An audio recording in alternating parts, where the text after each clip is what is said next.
ये आग कैसे लगी? गुरुजी, हम कुटिया बना रहे थे, अचानक देवदत्त भैया ने आके उसमें आग लगा दी। हाँ गुरुजी, उस वक्त छन्ना कुटिया के भीतर था। देवदत्त, देवदत्त, क्या तुमने ये किया? हाँ, क्यों? आपको पाप से बचाने के लिए। कुटिया बनाते समय अछूत छन्ना ने मदद की थी, इस कारण। केवल इस कारण तुमने कुटिया जला दी? हाँ गुरुजी, अछूत के हाथों बनी कुटिया में आपको कैसे रहने देता? देवदत्त, तुम्हारी गुरु भक्ति से मैं बहुत प्रसन्न हूँ। आज से तुम्हें एक अधिकार देता हूँ, मेरा मल मूत्र तुम उठाओगे।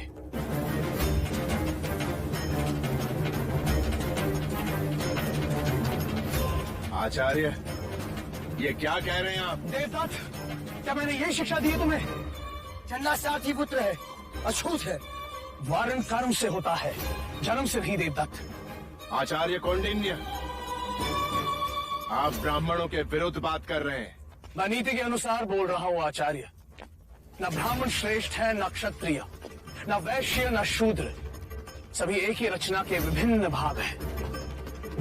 ब्रह्मा के शीश से ब्राह्मण पैदा हुए, तो कंधे से क्षत्रिय, उदर से वैश्य और पैरों से शूद्र। तो क्या पैर और शीश की तुलना की जा सकती है? क्या पैरों के बिना शरीर चल सकता है? सोचो, अगर यह अछूत मलमूत्र उठाना बंद कर दे तो क्या राज्य में मलिनता ना होगी? सारे ब्राह्मण, सारे क्षत्रिय रोगी हो जाएंगे। देवदत्त, अपने आप को क्षत्रिय कहने से पहले सोचो कि तुम में कितना मैल है।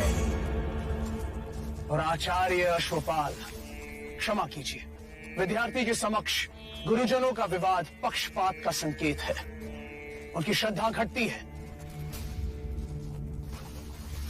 सिद्धार्थ कहाँ है? गुरुजी, उस तरफ जाते हुए देखा था मैंने उसे।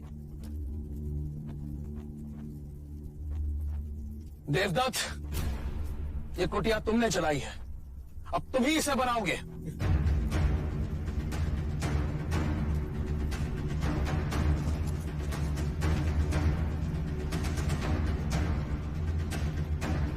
पक्षपात तो अब होगा आचार्य कौंडिन्य। देवदत्त को सिद्धार्थ से कुशल ना बनाया तो मेरा नाम आचार्य अश्वपाल नहीं।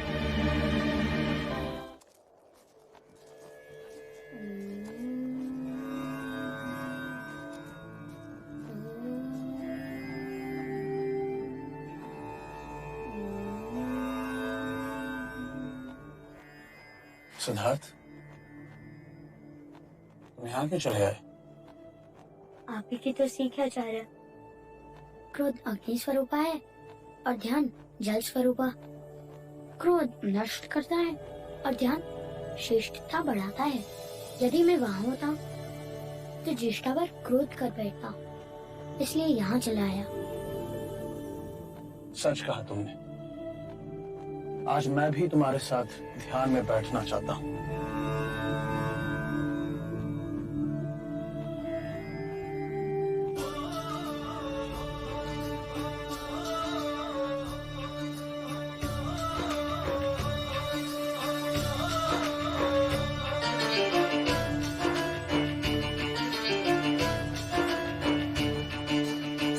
शास्त्र कंठस्थ हुए और जब तब ज्ञान का चलन हुआ।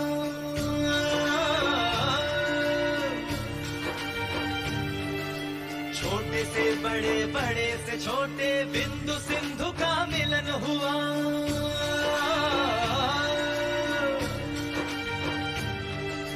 बढ़ने लगी सृष्टि की संपदा, मीन विहत सब मिलने लगे। चारों दिशाएं खिली खिली सी, जीव से जीवन बढ़ने लगे, जीव से जीवन बढ़ने लगे।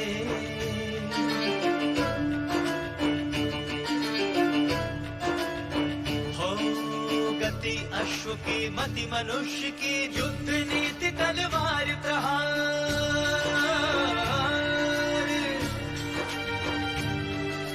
वार शब्द का ज्ञान हो गया, बन गए सुख दुख जीत हार।